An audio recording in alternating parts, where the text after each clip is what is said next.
Entonces, buenas tardes nuevamente. Ahora vamos a pasar a la siguiente presentación, que está a cargo del colega, él es historiador, ¿verdad? Sí. Y que también ya ha participado en varias oportunidades en este ciclo de conferencias. Así que le vamos a dejar el espacio y gracias a todos ustedes.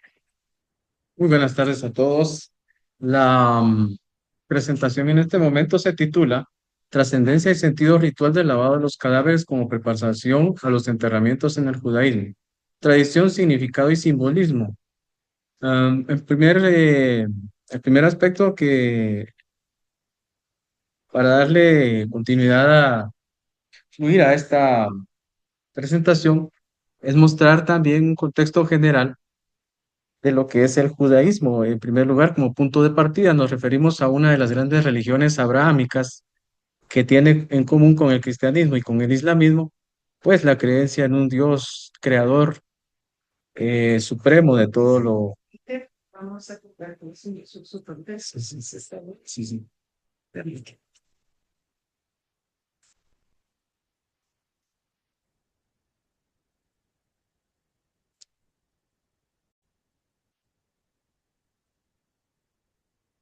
Sí, sí, ahí está. Gracias.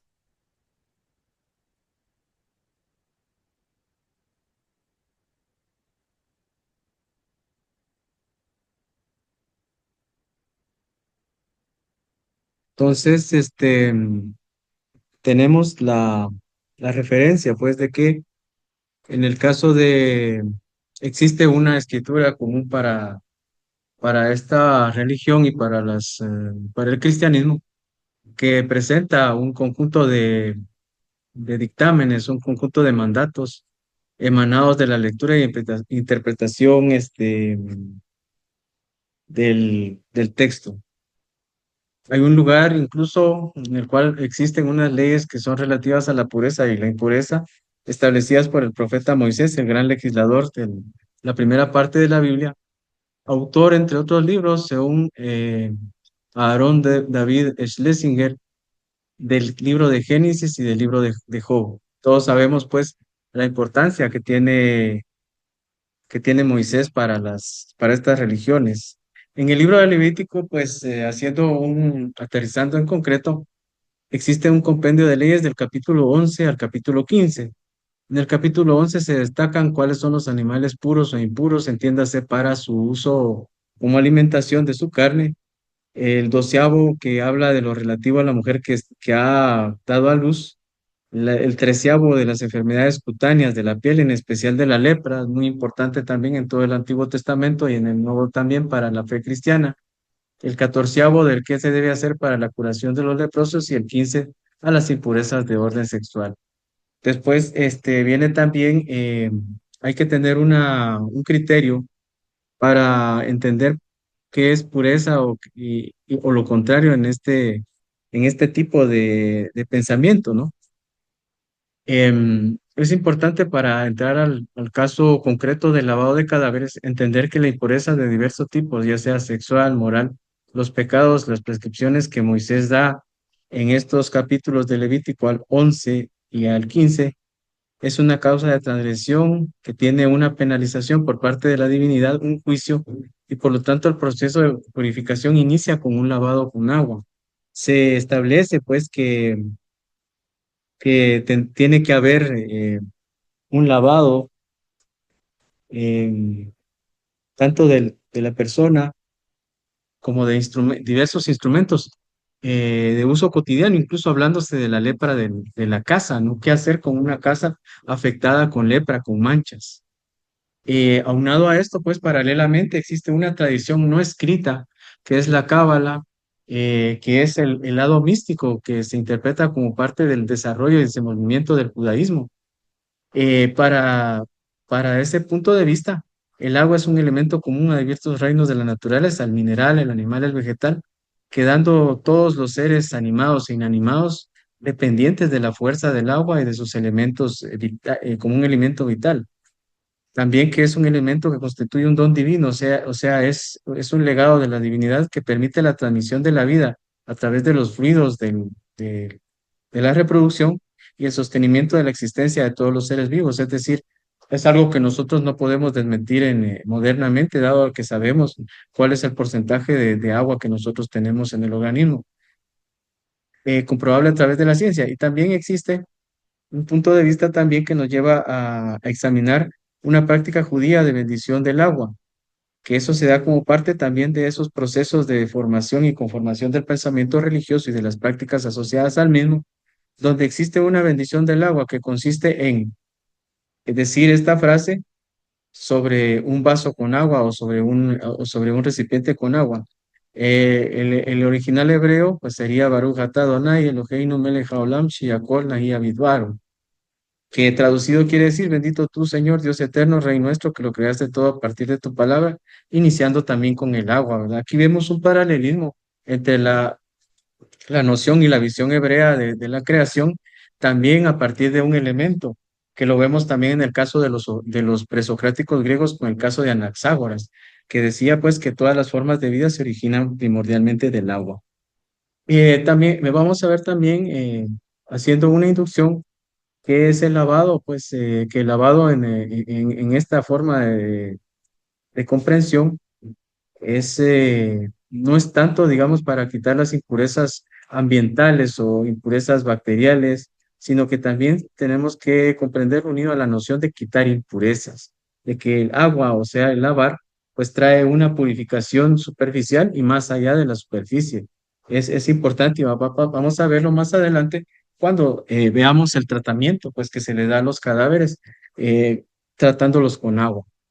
eh, que lleva el Gabasín, lavado con agua tibia y fría, es decir, diversas formas de desprender las impurezas producidas por las funciones orgánicas con vistas a un encuentro con la divinidad, perdón. Es decir, los judíos sostienen y piensan que el cadáver de la persona va a ser ese receptáculo con el cual la persona se va a presentar ante el juicio divino y por lo tanto tiene que estar purificado. Según Salman Goldstein, un intelectual del grupo de la logia judía Chabad, que esta es la preparación del cuerpo para afrontar el juicio divino con la mayor dignidad y humildad posibles, con reverencia y realizado también por una Chebra Kadisha o institución funeraria, personas encargadas en específico, pues, de hacer este tipo de rituales. Quiero mostrar en este momento una fosa que sirve para lavar cadáveres. La encontré en la reproducción de una noticia en un periódico estadounidense durante la pandemia de COVID-19. En esa imagen podemos observar una como cama donde se pone el cadáver, se deposita ahí para que tenga su inmersión en esta pileta, en esta fosa, ¿verdad? Y se ve eh, del lado derecho un rabino tratando pues de acomodarla para darle lugar a la limpieza de un cuerpo que probablemente va a ser tratado en esta pileta, ¿no? El trasfondo espiritual del lavado del cadáver es, como lo decía, es una preparación de la persona para que resucite en el momento de la resurrección de los muertos, la venida del Mesías que ellos todavía esperan y el inicio de una era mesiánica de una total transformación del mundo tal y como lo conocemos. Se sostiene y se cree que este lavado del cadáver va a hacer que la persona pues se presente de la mejor forma en aquel momento en el que los muertos resuciten, asumiéndose que va a resucitar con ese cuerpo con el que ahora ha sido enterrado, ¿no? Es relativamente sencillo y permite al fallecido encontrarse en presencia del Creador con todo respeto y dignidad hacia quien lo creó, ¿verdad? Vemos que se reitera la necesidad de limpieza, la necesidad de pulcritud para presentarse delante de la divinidad en ese juicio. Em, Se conoce como el Chesed Shel Emet, un verdadero acto de bondad hacia el difunto, porque los encargados ahí no solamente se dedican a limpiar, a higienizar el cuerpo de la persona que acaba de fallecer, sino que también en las fases del lavado recitan oraciones especiales en que piden al Creador eleve su alma a los cielos, es decir, hacia donde Él está, la presencia suya, y que este paréntesis entre su muerte física y el inicio de la era mesiánica traiga un descanso eterno, entendiendo también pues que es la preparación para siempre para presentarse delante del creador del universo y del mundo. Me interesa compartir esta imagen, mostrarla, porque aquí vemos ya un féretro totalmente preparado ya para la sepultura. Y este proceso de baño, este proceso de desprendimiento de las impurezas corporales, tiene que llevar a la purificación para que quede así, amortajado en tela limpia, eh, ya preparado pues para ser cerrado el féretro, para ser transportado y ser enterrado, tener contacto con la tierra, ¿verdad? Hay que tener presente que en el caso de los judíos siempre enfatizan mucho en enterrar el cadáver. Tienen algunas prescripciones que llevan incluso a negar la cremación el enterramiento en nichos, sino que para ellos la tierra tiene que consumir la carne del muerto. Este enterramiento tiene que reunir ciertas características. No se le entierra con joyas, ornamentos o su ropa habitual de vestir, sino que siempre tiene que vestir con una chashredim o una mortaja tradicional, ¿verdad? Solamente un envoltorio de tela.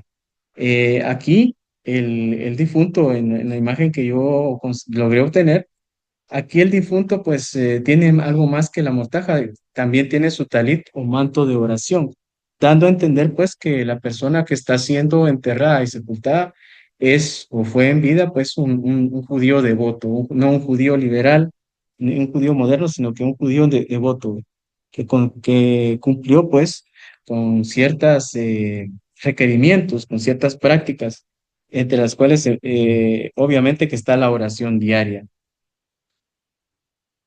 Vemos aquí también eh, una imagen pues que durante la pandemia se hizo conocida. Vemos también, me interesa que veamos en el fondo ese cartel con una especie de escritura que marca pues las prescripciones que hay, quizás no solamente del lado bíblico del texto, sino que también de la tradición rabínica, pues de lo que no está escrito en lo que podríamos decir conocer como la Biblia hebrea, sino que también como parte de la tradición que lleva a las diversas formas de explicar la palabra que está ahí escrita, diversos comentarios, los textos famosos como mundialmente conocidos como el Talmud, como el Zohar, como el Midrash, son diversas aportaciones que también tenemos que ver, forman una cultura de la muerte, una cultura de los funerales, siempre estableciendo parámetros que es honra para el creador y que no lo es. Aquí vemos a cuatro mujeres, una de ellas, según pude apreciar en la nota periodística donde lo encontré, era una rabín. Y ahí igualmente, como la imagen que anteriormente presenté, hay una preparación de la pileta para recibir un cadáver. Hago énfasis en que hubo mucha participación de voluntarios en este periodo debido al hecho de que por la pandemia del COVID-19, tanto en 2020 como en años, posiblemente hablaríamos de 2 años posterior a ello, había mucha sospecha de contagios con los cadáveres de las personas fallecidas.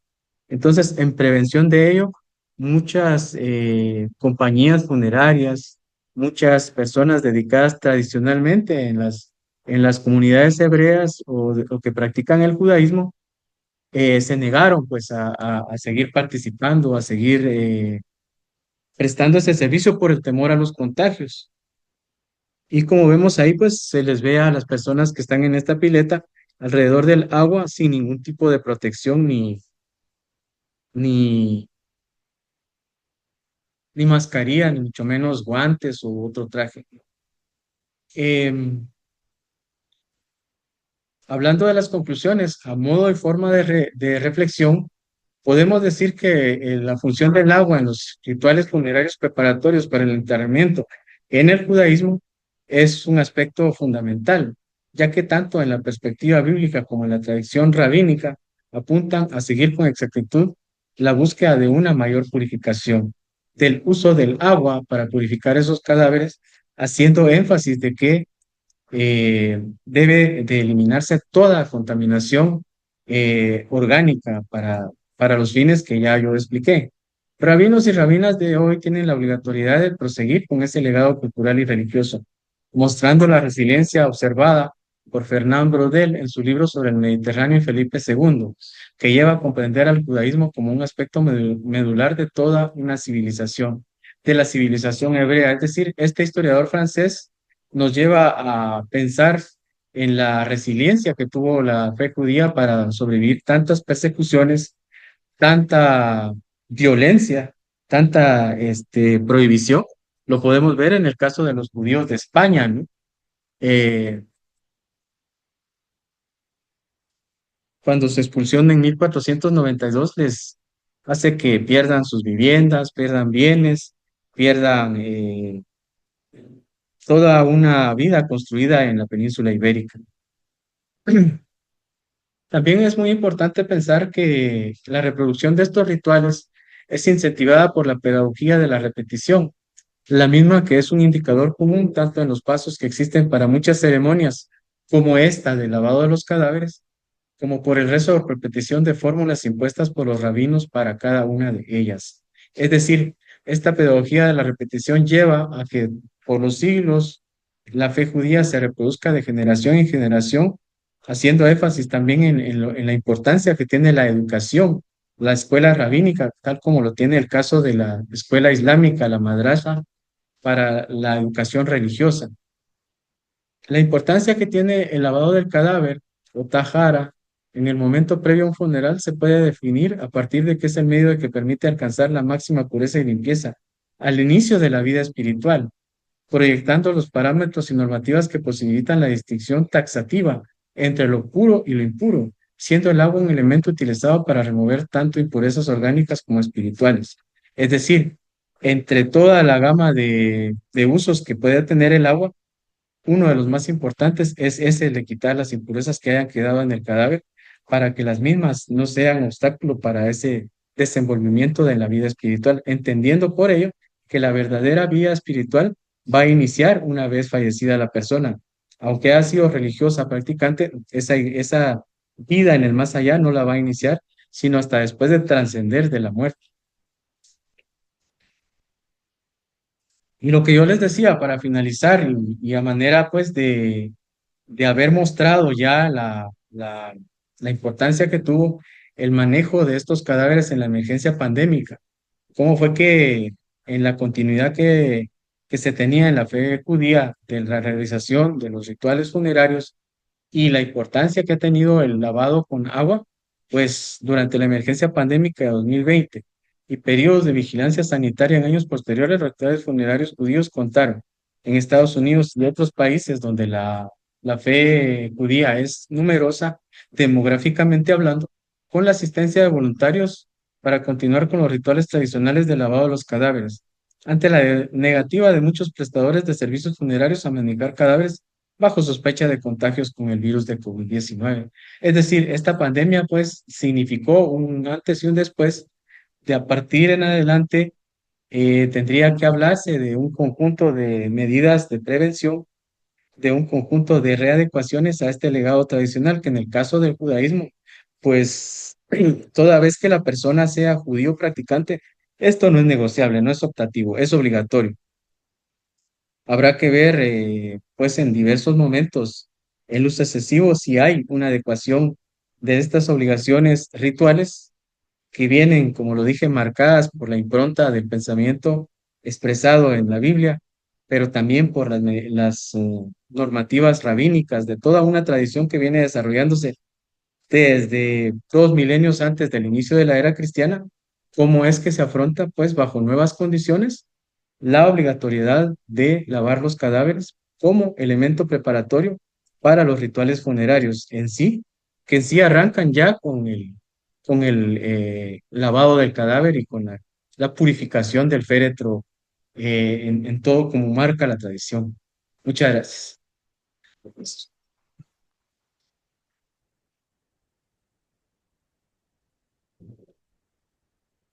Me, me gustaría hacer un comentario que veo muchos seguidores con las fotos digitales de las personas que practican medicina profesionales. Claro, Porque justo en este caso es una excepción de otra comida, obviamente, pues, y que ellos estamos la decisión, bueno, los despojan completamente de sus figuras, sobre sus años. Y pues son marcados directamente en la tierra o únicamente con una, como madera para evitar que la fuera. Y sé que solamente las personas que son considerados mártires o héroes son los que son, como que se les permite, en cierta manera, ser enterrados con sus vestimentas, ¿verdad? Que de una forma que se considera feo, José, que es una manera de ejemplificar y como perdurar justamente ese martirio que les puede ser pero me interesa. muchas gracias por el comentario. De hecho, el shahid, el que muere como mártir, pues es un ejemplo a seguir y yo no sé, a mí me ha interesado mucho también la similitud que existe entre el Islam y el judaísmo. A guisa de comentario, pues sé que estamos en un ámbito científico, académico, pero tuve la oportunidad de ver hace años, hace como unos 10 años, el culto que se le dio a un soldado iraní muerto en la guerra con Irak. Un grupo de chiitas iraníes desenterraron el féretro, estaba así amortajado, pero estaba incorrupto el cadáver. Incorrupto, o sea, es una cosa que sería hasta de verla y analizarla varias veces, porque es que más que una ejemplificación de un mártir, ¿verdad? O sea, en un momento en el cual Irán estaba afrontando, pues, esa guerra tan cruenta de parte de un país que se suponía aliado totalmente de Estados Unidos, pero que después se supo que Estados Unidos también le vendía armas a los dos, ¿verdad? Entonces, la característica que dijiste de un mártir, eso es una, y estaba con, sí, sí, con su traje de verde de combatiente, ¿no? Entonces, es muy similar por el hecho mismo de que son religiones abrahámicas.